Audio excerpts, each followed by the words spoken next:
irmãos, vamos abrir a palavra de Deus para a nossa meditação. Salmo 125, Salmo 125. Eu farei a leitura, peço aos irmãos que acompanhem.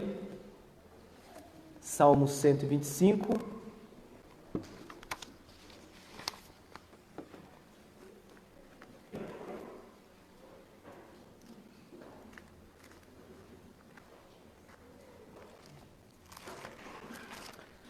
A palavra do nosso Deus assim nos diz.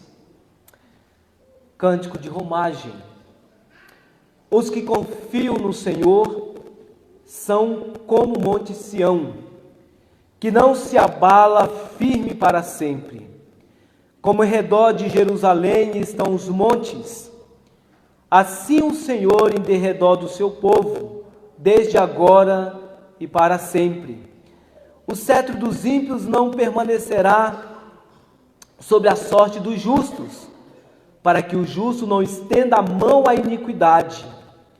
Faze o bem, Senhor, aos bons e aos retos de coração. Quanto aos que se desviam para sendas tortuosas, levá-lo-ás o Senhor juntamente com os malfeitores. Paz sobre Israel. Amém.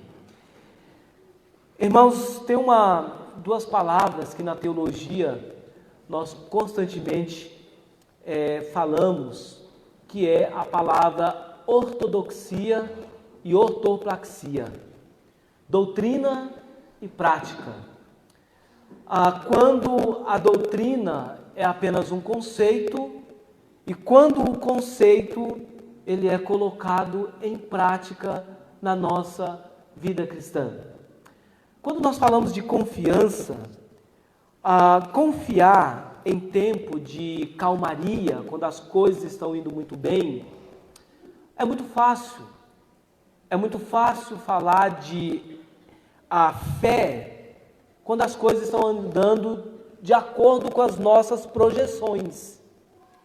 Mas quando a situação nem sempre tem acontecido de acordo com aquilo que nós projetamos para a nossa vida cristã. Como dizer que a fé, como responder às intempéries da vida, como responder à enfermidade, como responder às lutas na nossa casa, na nossa profissão, no nosso dia a dia. A forma como você vai responder isso vai dizer até que ponto a sua fé é uma fé de fato sólida, prática ou apenas uma teoria que você fala, que você diz que tem. Paulo, quando ele escreve aos Coríntios, uma das coisas que ele vai provocar nos Coríntios é a pergunta: examinai a vós mesmos para responder de se vocês ainda estão na fé.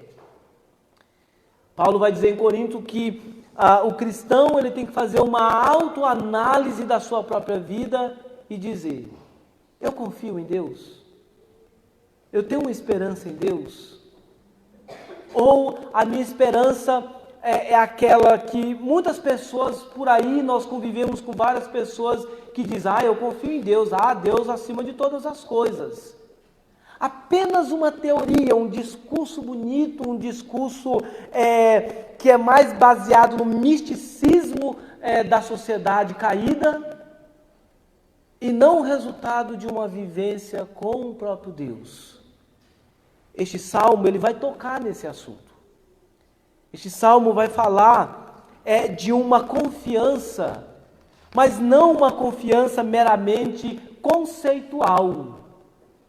O salmista, os estudiosos vão atribuir este salmo, grande parte dos estudiosos vão atribuir esse salmo a Davi, vai localizar uma confiança que é o resultado de uma vivência com o próprio Deus. É o cântico de romagem ou dos degraus, porque eram cânticos que eles entoavam quando o povo de Deus ia em direção ao templo. Eles não iam em direção ao templo reclamando, lamentando, mas aqui eles estavam declarando a sua confiança em Deus. a lição principal desse salmo é que a confiança no Senhor dá aos fiéis a certeza de que mesmo em meio às adversidades, nós permaneceremos firmes em Deus, e que aqueles que maquinam o mal contra os filhos do Senhor, esses no devido tempo, eles serão afastados da presença do próprio Deus, porque Deus, Ele é a nossa fortaleza, é o nosso protetor. Essa é a síntese do Salmo, esse é o resumo do Salmo, essa é a declaração de confiança do salmista, de que o que Deus representa para mim, o que Deus representa na minha própria vida. Diante disso, eu quero falar do tema a certeza daqueles que confiam no Senhor. E a primeira coisa que nós vamos destacar aqui no texto, o salmista diz: os que confiam no Senhor são como o monte Sião, que não se abala, firme para sempre. Como ao redor de Jerusalém estão os montes, assim o Senhor em derredor do seu povo, desde agora e para sempre. Para falar de confiança, o salmista extrai duas figuras do Antigo Testamento, duas figuras que retratavam justamente o que era essa relação com o próprio Deus. Ele pega a figura do Monte Sião e pega a figura de Jerusalém. A figura do Monte Sião para falar do local onde estava o templo do Senhor, onde estava a casa de Deus, aonde eles iriam justamente para sacrificar, justamente para adorar o Senhor. Ao falar do Monte Sião, eles estavam dizendo que a confiança deles era como aqueles que olhavam para o Monte Sião e enxergavam no Monte de Sião um local estratégico que proporcionava àqueles que estavam ali estabilidade. Eles falam de Jerusalém porque em derredor de Jerusalém ficavam os muros, ficavam as fortalezas. Mas veja bem o texto que o salmista vai dizer. Ele diz que ele usa a figura de Jerusalém e os montes e os muros que ficavam em derredor de Jerusalém para dizer: assim é o Senhor, diferente de Jerusalém que contava com os montes, quem está ao nosso derredor, quem está conosco é o Senhor. Por isso que ele vai dizer: os que confiam no Senhor, eles dessa forma, os que confiam no Senhor, eles não serão abalados, que não se abala, firme para sempre. Mas quando a gente fala de não se abalar, a gente precisa entender que confiança não significa que você não vai passar por períodos na sua vida em que muitas das vezes essa confiança vai estar diminuta na sua vida. Nem sempre você vai manter uma confiança no alto, uma confiança que é constante. Talvez muitas pessoas, muitos cristãos, eles conseguem manter essa confiança não oscilante. Mas não é a realidade de muitas pessoas. Confiar em Deus, não se abalar aqui, não significa que você não vai passar por período de desânimo na sua vida. Não significa que você vai passar por um momento de angústia. Não significa que você não vai passar por um momento de adversidade. Mas a ideia de não se abala aqui nas Escrituras é que mesmo em meio a essas situações, você não vai perder a confiança em Deus. Você não vai perder a sua esperança no Senhor. O salmista expressa a confiança dos fiéis, a confiança em Deus. E ele vai dizer que essa confiança, além de ser a garantia da nossa segurança e proteção, é a certeza, portanto, de que Deus nos manterá constante na presença dEle. Essa é a ideia de não se abala. Você pode passar por um momento difícil, mas você não vai desistir de estar com o Senhor. Você pode passar por período de desânimo, mas você não vai desistir de buscar o Senhor. Na verdade, É porque você confia em Deus que você vai até o Senhor em busca de forças necessárias para enfrentar as tribulações, o desânimo, as dificuldades que no dia a dia surgem na sua vida. Mas ele diz que isso acontece na vida daqueles que confiam em Deus. O ímpio não tem confiança. O ímpio não tem estabilidade. O ímpio não tem como se dirigir a Deus em oração, porque o ímpio não ora. Só consegue se dirigir a Deus e experimentar do cuidado do Senhor aqueles que de fato creem em Deus, em Cristo, e de fato descansam no seu cuidado. O salmista, portanto, descreve que quando o povo de Deus confia no Senhor, esse povo é inabalável como o Monte Sião. Este povo resiste firme como uma montanha. Quando o crente deposita sua confiança em Deus, na linguagem do salmista, o crente se torna uma verdadeira fortaleza. Uma verdadeira fortaleza a tal ponto que esse crente se manterá estável, não estável, mas constante em Deus. Confiar plenamente no Senhor, meus irmãos, é o que Deus, portanto, requer dos seus filhos. Eu não sei se os irmãos já ouviram ou já viram, já leram uma descrição de confiança em termos poéticos. Especialmente eu li há muito tempo atrás, eu acredito que já repeti em outras ocasiões, mas é uma frase de um boxeador que ele dizia o seguinte, para exemplificar essa ideia de confiança. Ele vai dizer: a arte de não se abater consiste de que você fica forte não pelo tanto que bate, mas pelo quanto pode suportar quando você está apanhando. A arte de não se abater consiste não pelo tanto que você bate, mas pelo quanto você suporta enquanto você está apanhando. Quando esse boxeador usa essa frase, ele está dizendo que quando a situação está difícil, quando você está sendo apertado, quando você está sendo esmiuçado, provado por Deus, porque o crente ele é provado por Deus, você resiste, porque você entende que a aprovação é uma ferramenta que Deus usa para aprimorar a sua fé, para aprimorar a sua confiança, que você não conseguiria de outra forma, que você não conseguiria em tempo de calmaria. Você permanece firmado.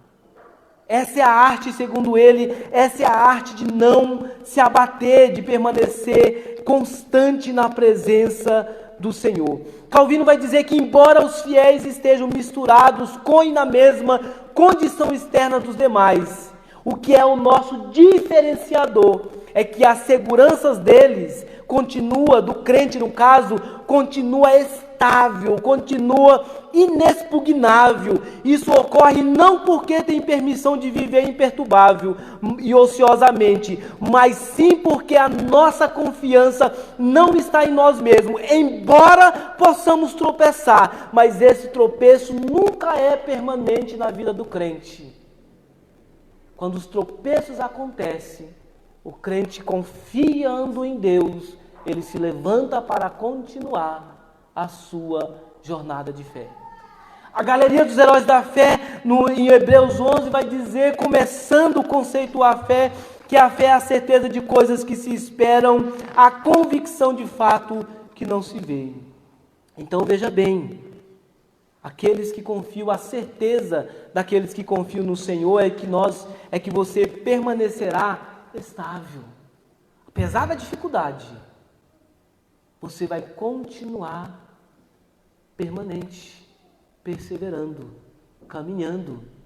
Porque o que te dá condição justamente para enfrentar os problemas é o fato de que você tem o que o ímpio não tem. Você tem a Deus, suas promessas, você tem uma relação de proximidade com o Senhor. O Senhor aqui, os irmãos sabem que é Yahvé, o Deus da aliança. É um Deus que se empenha em cumprir cada uma das suas promessas na vida do crente. Não cabe a nós, como servos de Deus, duvidar do cuidado de Deus. Talvez nós possamos não entender como que se dá esse cuidado. Mas Deus está cuidando. Deus está conduzindo. Semelhantemente a um filho. Nem sempre o filho acha que aquilo, que a disciplina do pai, que a forma como o pai está conduzindo a sua educação é algo que o filho entende. Às vezes se revolta, às vezes fica indignado, acusa os pais, mas quando o filho consegue aprender aquilo que os pais vão passando, mais à frente, mais experiente, o filho vai perceber que valeu a pena toda a correção, valeu a pena toda a disciplina, valeu a pena todos os momentos de incompreensões, porque tudo isso fez com que o filho chegasse em algum lugar de forma firme, madura, de forma constante. É essa certeza que o salmista quer nos passar. Ele diz: você e eu devemos confiar no Senhor, porque Deus é aquele que está ao nosso derredor, é aquele que está cuidando. E aí faz todo sentido todas as demais promessas que nós encontramos na Escritura, quando o Senhor, entre todas elas, Ele vai dizer que é aquele que é a nossa rocha, é a nossa fortaleza, é aquele que em tempos de adversidade nos capacita, nos dá forças. Quando nós pensamos no verso desde agora e para sempre, no verso 2, obviamente que essa promessa ela se torna muito clara na pessoa de Jesus Cristo. Porque o próprio Senhor Jesus, quando está falando aos seus discípulos, antes de ser assunto ao céu, ele vai dizer que iria para o Pai, mas ele não deixaria os seus filhos órfãos. O Senhor enviaria o Consolador, o Espírito da verdade. E Ele estaria conosco. E não só estaria conosco, o próprio Senhor Jesus diz que Ele habitaria dentro de nós. Meus irmãos, então quando nós entendemos que Deus está conosco na pessoa do seu Filho, quando nós entendemos que Deus é aquele que cuida de nós vamos entender porque que o salmista Davi, lá no Salmo 103, ele vai dizer: bendiz, ó minha alma, ao Senhor, e tudo que há em mim, bendiga o seu santo nome. Bendiz, ó minha alma, ao Senhor, e não se esqueça de nenhum só dos seus benefícios. Às vezes nós não percebemos, ou talvez nós, nas adversidades, não conseguimos fazer uma leitura correta, mas Deus constantemente está com o seu povo. É uma promessa dele. É uma promessa dele. O autor aos Hebreus vai dizer que devemos entrar na presença do Senhor em plena certeza de fé, porque temos a Cristo como nosso sumo sacerdote. O mesmo vai dizer lá no capítulo 2 que devemos nos aproximar dele, porque ele conhece as nossas fraquezas, ele é o nosso socorro em ocasião oportuna.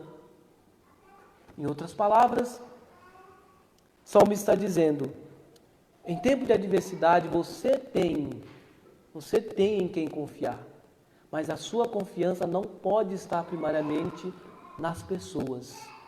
Se você confia nas pessoas, mais cedo ou mais tarde, elas falharão com você, elas não proporcionarão segurança para você. Mas quando nós confiamos em Deus, nós precisamos ter a certeza de que estamos seguros. Essa precisa ser a certeza do cristão. Uma segunda certeza que nós precisamos ter também é de que nós não seremos triunfados pelo inimigo. Deus é aquele que livra o seu povo. Deus livra o seu povo. O verso de número 3 a 5 ele vai dizer isso.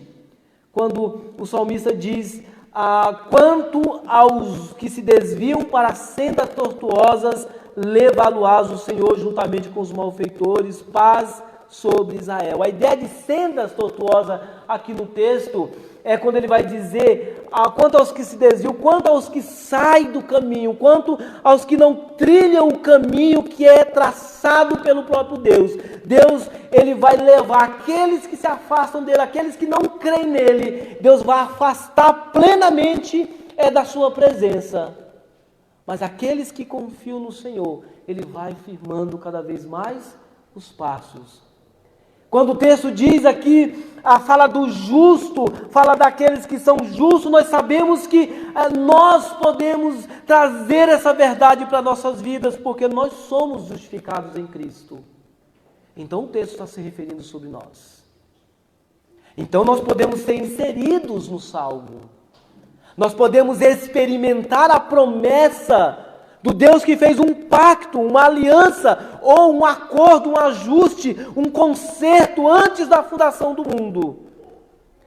Nós podemos ter a certeza de que por mais que o ímpio, por mais que o malfeitor, aqueles que tentam nos prejudicar, eles sempre serão afastados por Deus diante de nós. Por isso que Paulo vai dizer lá em Corinto, quando ele diz que não faça você a sua justiça própria, não tente você mesmo fazer justiça, mas coloque diante daquele que é justo e julga retamente todas as coisas. Em outras palavras, Paulo estava falando do contexto ali de grandes conflitos entre os irmãos, ao ponto de muitos irmãos querendo levar outros aos tribunais, e Paulo vai dizer, se for preciso, sofra o dano. Sofra o dano é muito difícil para nós hoje, porque literalmente Paulo está dizendo lá em Corinto, se for preciso, por amor do teu irmão, seja prejudicado. Mas aí o nosso ego vai dizer, jamais eu vou ser prejudicado. Eu não admito isso. Mas Paulo diz, se necessário, sofra o dano. E, se é uma injustiça, Deus é aquele que julga retamente. Paulo, em outras palavras, estava dizendo, você coloca diante do Senhor e fala, Senhor, eu estou sofrendo uma injustiça, mas eu coloco diante das tuas mãos o Senhor que vai julgar. É Deus quem julga, é Deus que afasta os malfeitores, é Deus que atua na sua igreja, é Deus que, de fato, faz a separação, por exemplo, entre o joio e o trigo. É Deus que faz tudo isso. Não cabe a nós fazer. Não cabe a nós querer agir dentro do limite ou ultrapassar o limite que o próprio Deus colocou a nós como filhos. O que nós precisamos ter é confiança. É confiança, entendermos que precisamos, de fato, descansar no fato de que Deus é aquele que está cuidando de nós. É aquele que nos conduz. O Salmo 23, verso 6 vai dizer, bondade e misericórdia certamente me seguirão todos os dias da minha vida, e habitarei na casa do Senhor para todo o sempre. A promessa do Senhor é a mesma, tanto no Antigo quanto no Novo Testamento. Que promessa é essa? Eu estarei com o meu povo. Eu estarei com a minha igreja. Eu usarei de misericórdia para com o meu povo.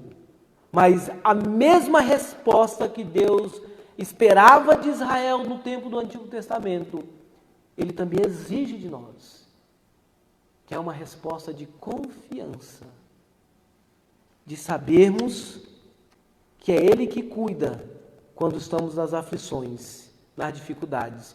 Um estudioso vai dizer que somos advertidos de que a proteção de Deus não impede que, de vez em quando, sejamos exercitados pela cruz e aflições.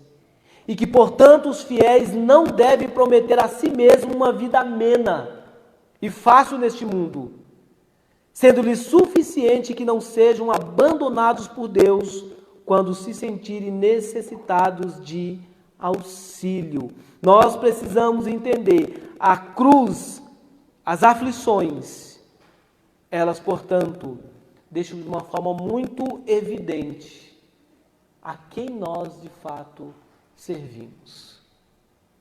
E aí eu volto àquela pergunta a que Paulo fez aos Coríntios.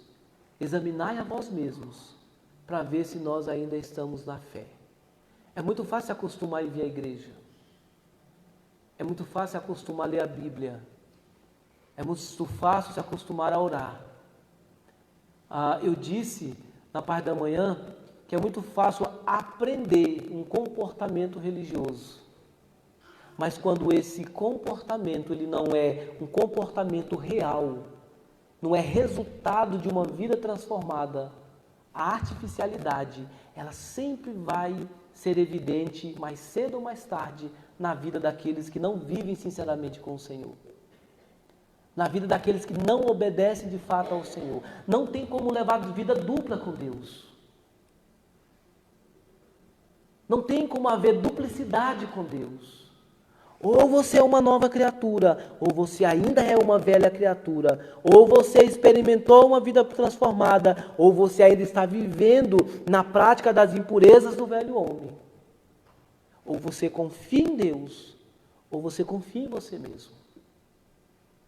Ou você confia nas promessas do Senhor, como o salmista vai dizer.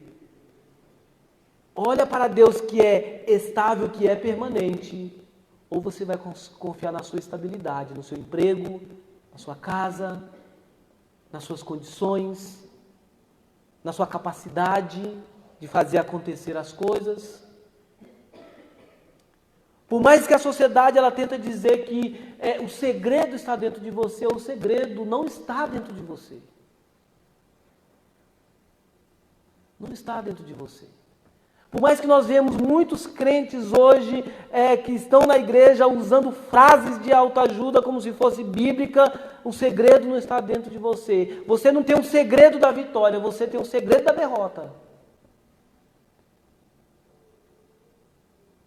A fonte verdadeira, a força verdadeira para a gente permanecer de forma contínua, ou nós nos firmamos em Deus, ou nós confiamos, nos prostramos no Senhor verdadeiramente. Ou aqueles que não confiam em Deus, eles vão continuamente viver uma vida instável, constantemente. Não cresce, não desenvolve, não avança, primeira dificuldade retrai nas primeiras lutas, fica num canto nas primeiras adversidades, questiona. A ausência de permanência, de constância, é um dos sinais de ausência de confiança em Deus. E é por isso que o salmista vai dizer que nós, portanto, precisamos confiar em Deus, entender que as aflições elas são de fato necessárias, mas que as mesmas é uma grande oportunidade de crescimento. Quando o salmista fala do cetro aqui, ele fala que o cetro dos ímpios não permanecerá sob a sorte dos justos.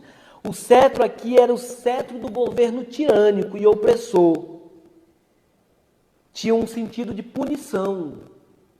Mas veja bem, ele diz que o cetro ou a ação opressora do tirano, ele não permaneceria sobre os filhos de Deus. Mas o Filho de Deus é aquele que constantemente mostraria uma estabilidade, uma constância, mesmo em momentos difíceis. Foi assim que viveu os servos de Deus no passado. Foi assim que viveu homens que viveram no período dos hebreus. Quando exercitados pela espada, quando eles eram oprimidos, afligidos, e eles tentaram ou cogitaram retornar ao paganismo. Deus usa o autor aos Hebreus para dizer: Cristo é suficiente. Cristo é supremo. O que você precisa para se fortalecer em Deus é Cristo, não é outras coisas. Não é bem material, não é conquista financeira, não é uma saúde inabalável, não é isso que deve dar estabilidade para o cristão. O cristão, mesmo na enfermidade, ele glorifica o Senhor, não por causa da enfermidade, mas pelo fato de saber que o Senhor está cuidando dele na enfermidade. O cristão glorifica a Deus não porque ele gosta de passar necessidade, mas porque, de certa forma, na necessidade, ele quer nos ensinar alguma coisa. Ele quer nos mostrar algumas coisas. Talvez o exercício de entendermos que Ele é suficiente e que sem Ele nada podemos fazer. Que o recurso está nas suas mãos. Davi vai dizer isso em Deuteronômio, em 2 Crônicas, aliás, livro das Crônicas. Toda a riqueza é tua e nós devolvemos ao Senhor, porque é o Senhor que dá. O recurso pertence a Ele. O que você tem na sua casa pertence a Ele. Não é seu, por mais que você ache que é seu. Não é seu. O mordomo é aquele que entende que está administrando os recursos do Pai e que precisa prestar contas daquilo que ele está fazendo. E é isso que Deus quer que nós façamos, que confiemos no fato de que é Ele que cuida de nós. Por isso, o Salmo 93 que nós lemos no início vai dizer que o Senhor é aquele que reina. Ele reina, Ele é majestoso. Os caminhos do Senhor são santos e são corretos. Os nossos nem sempre. Em o Novo Testamento, o Senhor Jesus vai dizer que no mundo teríamos aflições, mas tem de bom ânimo. Tem de bom ânimo não porque eu vou te dar o que você quer. Tem de bom ânimo não porque eu vou te dar uma promoção, vou te dar o recurso, ou vou te dar a saúde. Tem de bom ânimo porque eu venci o mundo. Tem de bom ânimo porque eu venci o mundo caído, para que os que confiam nele possam descansar no seu cuidado. Mesmo sendo afligidos, o salmista deixa claro que as aflições não permanecerão para sempre na vida daqueles que confiam no Senhor. O Senhor, no devido tempo, Ele põe limite nas nossas adversidades. Virão outras.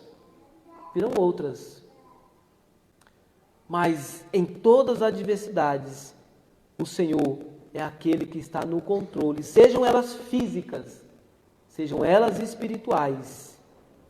O Senhor, Ele está no controle. Deus é aquele que modera as nossas adversidades. Deus é aquele que controla as adversidades.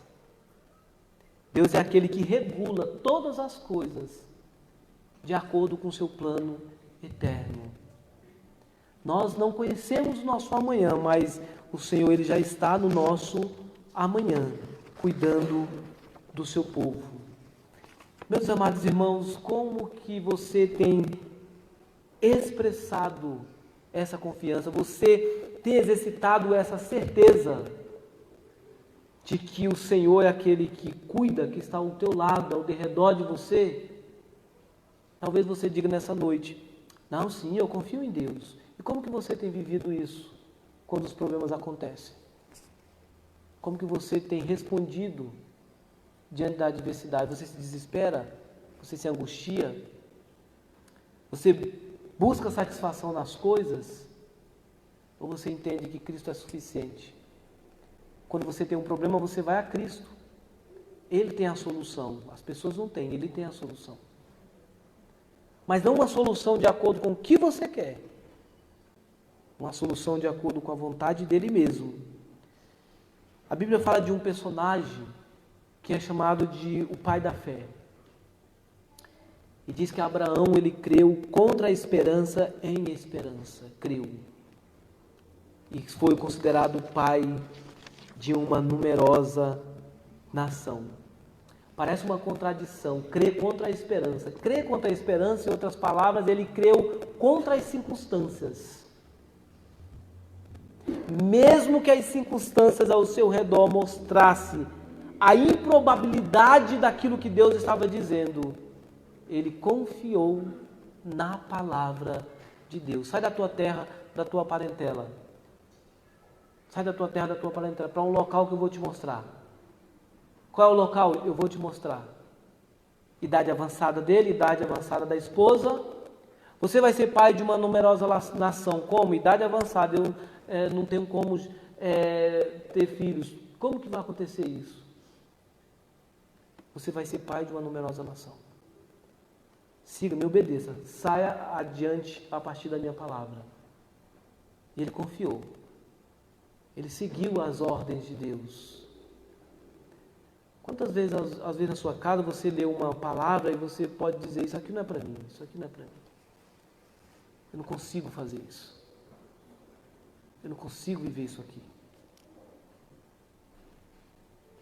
Abraão, em nenhum momento, ele é pecador igual eu e você, Abraão. Mas o diferenciador de Abraão é que ele confiou, mesmo quando as circunstâncias físicas, geográfica, temporal, mostrava que era impossível aquela promessa acontecer. Mas ele sabia que Deus cumpriria a sua palavra. Eu queria que nessa noite você pudesse retornar para a sua casa, declarando e descansando na certeza de que tudo, a sua vida está nas mãos de Deus. E que você não precisa se preocupar com o teu amanhã, porque Deus, Ele cuida do teu amanhã.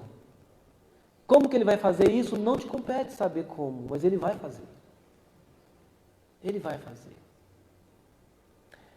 Eu me lembro que quando a Priscila, a Pri estava prestes a ter a Alice, a gente, pai de primeira viagem, a gente ficava muito temeroso, né? A gente tinha as notícias do hospital, né? Que ela tinha alguns problemas, algumas grávidas tiveram, a gente orava a Deus, Senhor, prepare tudo.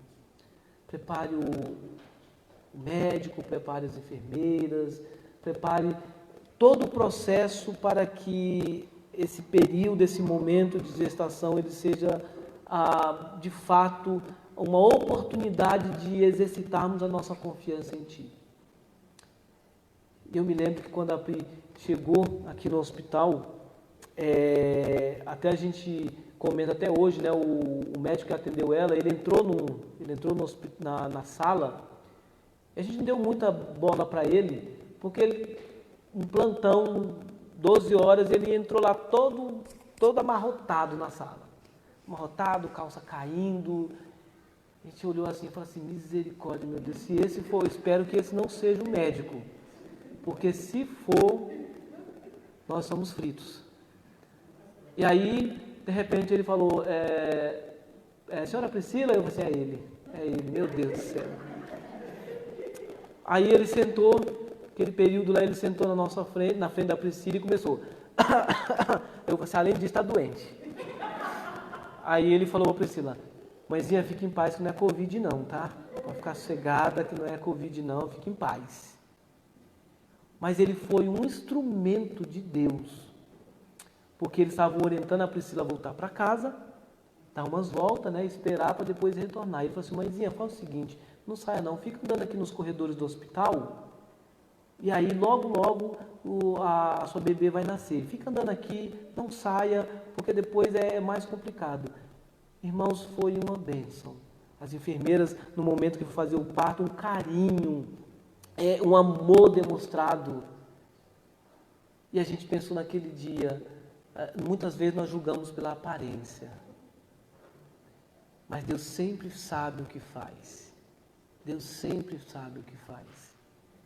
Eu me lembro que quando eu estava em formação no seminário, o seminarista André sabe disso, eu contei algumas vezes, eu me lembro que eu desempregado, a Priscila, a única trabalhando, e um certo período do mês eu só tinha um valor que dava justamente para aquela semana para pagar a condução para o seminário. Eu não tinha mais condução para ir para a faculdade no próximo mês. Desempregado, a gente com recurso limitado, e a gente orava a Deus e falava, Senhor, tem misericórdia. Na sexta-feira, para uma moto no ponto, estava orando, falando com Deus, para uma moto. O diácono da igreja falou assim, seminarista, eu te procurei domingo, mas a gente não conseguiu se falar. Eu queria entregar algo para você. Ele me entregou, não olhei. Quando eu cheguei na faculdade, era justamente, não faltou e nem sobrou, era justamente o valor de um mês para ir para a faculdade. E quantas vezes, irmãos, nós não confiamos e reclamamos, murmuramos. E Deus está sempre trabalhando, sempre trabalhando. Salmo 40 diz: esperei confiantemente pelo Senhor. Ele ouviu o meu clamor quando clamei por socorro. Tirou-me de um tremedal de lama. Bem-aventurado os que confiam no Senhor. O Senhor é aquele que cuida de nós. É aquele que nos conduz. Mas é preciso, portanto, que nós exercitamos essa confiança em Deus. O que tem acontecido com a tua vida? Quais são os anseios do teu coração? Quais são as adversidades, aquilo que tem te inquietado? O Senhor Jesus tem promessa. E Ele vai dizer: vem a mim. Está inquieto? Está sofrendo? Está angustiado? Está temeroso? Vem a mim. Confie. Descanse. Eu ouço. Eu me inclino. Inclinar eu dou importância ao que você está dizendo. Confiar é dizer: a minha vida está nas tuas mãos. Eu não vou reclamar. Eu não vou murmurar. Mas eu vou continuar orando. Quando o Senhor vai agir, eu não sei. Mas eu vou continuar orando. Vou continuar esperando. Porque é o Senhor que age no seu tempo e não no nosso. Se for no seu, vai sair errado. Mas quando é no tempo de Deus, tudo é perfeito para a glória dele mesmo. Que Ele nos ajude a vivermos assim em nome de Jesus. Amém.